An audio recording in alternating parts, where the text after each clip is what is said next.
We all, regardless of our background, regardless of our race, regardless of how much money we have, all those things, we all have but one life to give. And you have chosen to give a part of that life by even being here today with your time. You have chosen to give part of yourself to invest in the next generation because you understand it's not about us, it is about that next generation. You want to preserve those principles. And friends, I don't care what anybody else tells you today, your sacrifice is paying off. It is worth it. There are major changes already taking place. Just the other day, for the first time in United States history, the United States Constitution was read cover to cover on the U.S. House of Representatives floor. And now, finally, something we've all been screaming for years, every bill, every resolution filed in the United States House of Representatives will now have to give the specific constitutional citation to where we, the people, gave them the power to do it in the first place. That is happening because of you. Your voice has been heard. It's a small step, but it is a step in the right direction, and it's time for us to recognize the price of freedom's eternal vigilance. We don't show up for just one rally. We don't show up for just one cause or one fight. We're not here just for one vote or just to determine who the Speaker of the House is or one piece of legislation. We're here to do our duty as free citizens, to be engaged in the process day in and day out. Whatever it takes, we need to remind these people, we the people are here to stay. We're not expecting any white knight politicians or any political party to save the day, because we understand that we the people are the ones endowed by our Creator with certain unalienable rights. We understand that it's we the people that give or refuse consent of the governed, as our Declaration of Independence says. We understand that we will fight for our freedom and defend these liberties day in and day out, year in and year out, whatever it takes to make sure our children enjoy that same freedom. Make no mistake, folks, we know what we're fighting for. We're not here for the receptions and the shrimp and the caviar. Frankly, the name of the speaker or who the chairman of the committee is not what we're fighting for. It's about the policy that is enacted in this building. It's about the role that government takes in our lives. It's not about party either. It's about the principles. You see, faith and family, work ethic, personal responsibility, freedom and free enterprise, those are not Republican values. Those are not Democrat values. Those are Texas values. Those are American values. And we Texans want a limited government, and that means something. It's not just a phrase that conservatives throw out. And limited government doesn't mean the size in terms of dollars. It means limited government in terms of jurisdiction. There are certain things that we want government to do, and then we want them to leave everything else alone. Limited government is an understanding of where we've given these folks authority to do things in our lives. We don't want government telling us how to raise our children.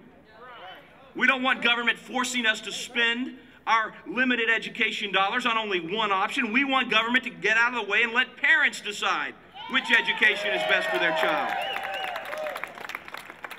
We don't want government taxing our property and punishing us every time we slightly improve our own little piece of Texas.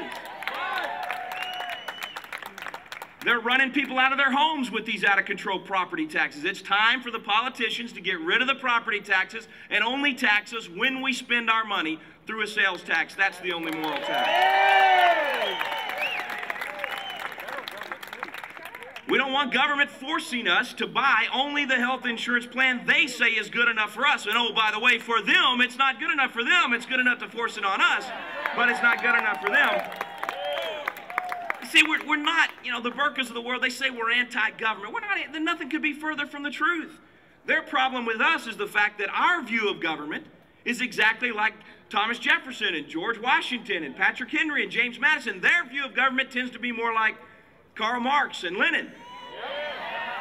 And so that they don't like our view of government, but the fact is we do want a good government. There's some things government should do and should do them well. Our Declaration of Independence, it says that the very purpose of government, those inalienable rights of life, liberty, and the pursuit of happiness, then it says that to secure these rights, governments are instituted among men deriving their just powers from the consent of the governed. In other words, we want this building. We want a good government because it is to protect what?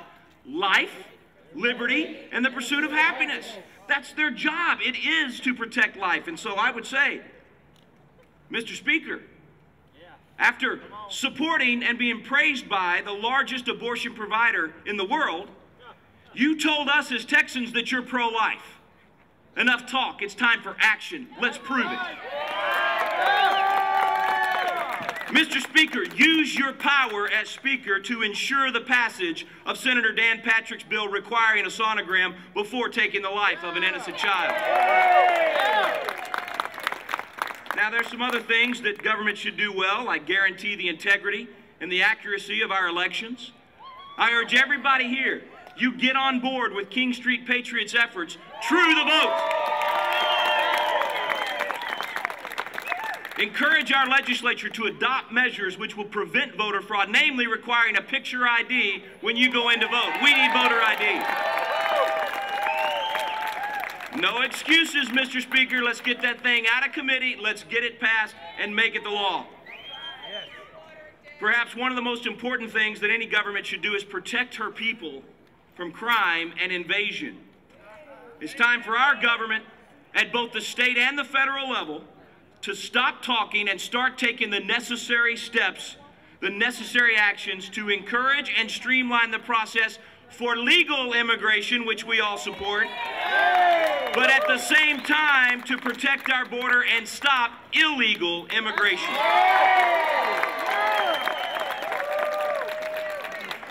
All right, look, friends, it's cold. I could go on for there's a lot more issues, but I want to hear Michael Quinn Sullivan, my buddy and a great Texas Patriot. So let me just close by directly addressing some of the disappointment many of you feel as a result of the vote that just took place or didn't take place. If you put a lot of energy and time and effort into trying to convince your representatives to vote for a conservative speaker and they ignored you, do not despair. Just speak louder and show them the door in the 2012 primary election. Because we, the people, are here to stay.